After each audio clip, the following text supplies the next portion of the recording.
Welcome to my channel. This is the most dangerous snake in the world. And this is its secret weapon. Have you ever seen anything like it?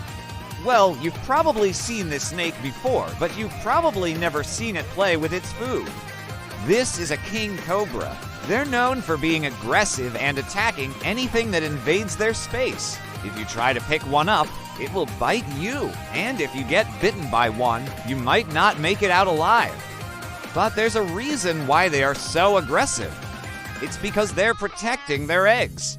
In the wild, when a female king cobra is ready to lay her eggs, she finds a hole in a tree and lay up to 30 eggs inside. She then coils her body around the entrance of the hole, blocking it off so that no predators can get to the eggs.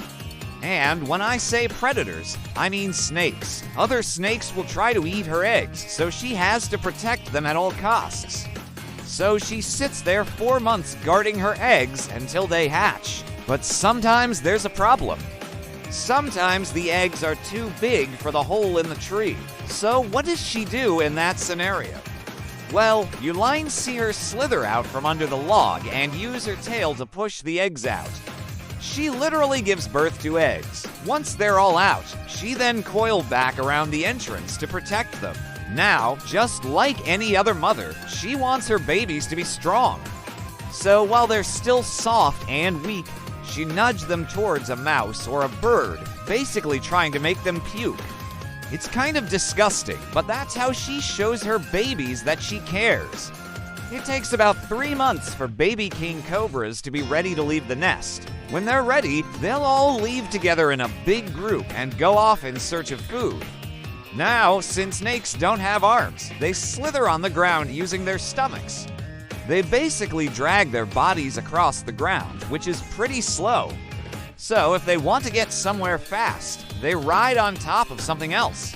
When these guys get together, it's called a snake train. They take turns riding on top of each other's heads, passing from one to another until they reach their destination. Now, you might be wondering, how do they know where to go? Well, it's simple. The snake that's leading the train leaves a scent behind, and the rest of the snakes follow that scent like breadcrumbs. So even though king cobras are scary, they're also really cool. They're highly intelligent, social creatures who live in groups and take care of each other. I think it's pretty cool. That's all for now. See you next time.